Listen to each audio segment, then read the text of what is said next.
Marie Yovanovitch, whom Trump fired in April. One of the House's star witnesses told of Lysenko, said, "I don't think we'd be here if not for him."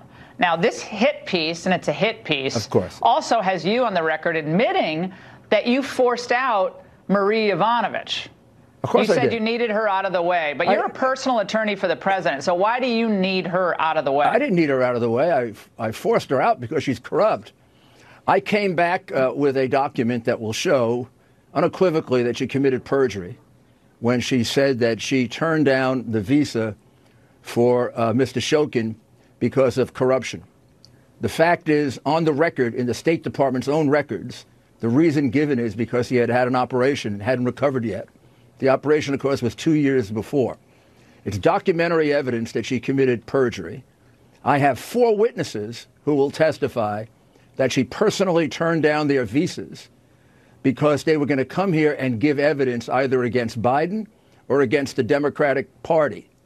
There's no question that she was acting corruptly in that position and had to be removed. She should have been fired if the State Department weren't part of the deep state. I mean, who really needs a Senate trial when we have the president's personal lawyer burying him in real time? This is Rudy Giuliani, per usual, going on national television and admitting to criminal behavior. In this case, we have Giuliani proudly confessing that former Ukraine ambassador Marie Yovanovitch was removed because she was impeding his sham investigation into the Bidens, an investigation that John Bolton called a drug deal, an investigation that even Gordon Sondland admitted during his sworn testimony to Congress that no one else in the administration aside from Donald Trump wanted any part of. First, Secretary Perry, Ambassador Volker, and I worked with Mr. Rudy Giuliani on Ukraine matters at the express direction of the President of the United States.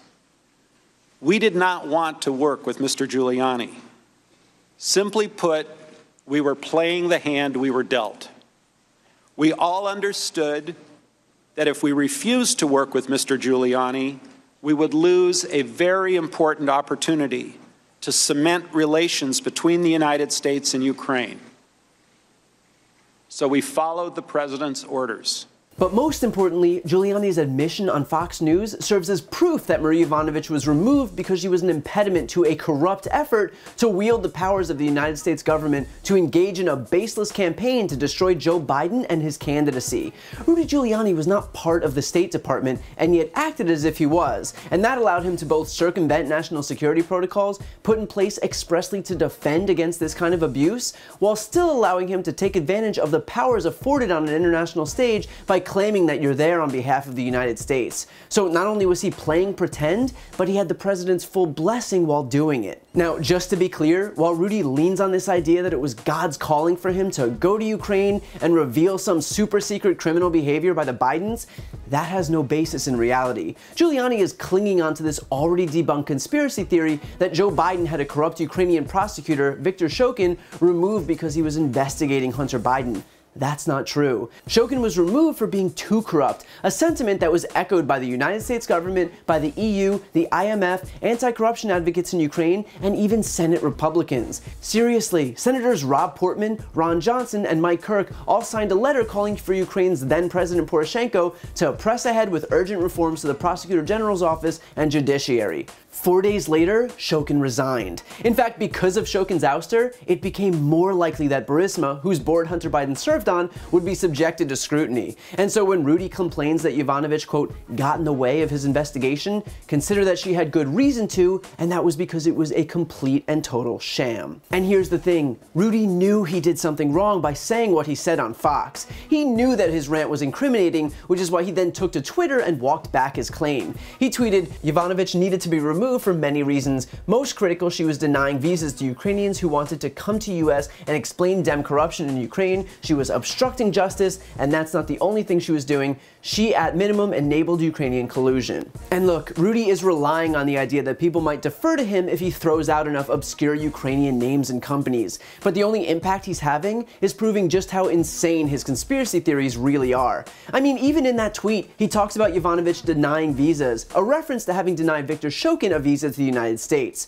Giuliani claimed that Shokin wanted to come to the US to share information, suggesting that there was corruption at the US Embassy. embassy. But of course he was claiming that there was corruption. He'd just lost his job, in part due to pressure by the United States for corruption.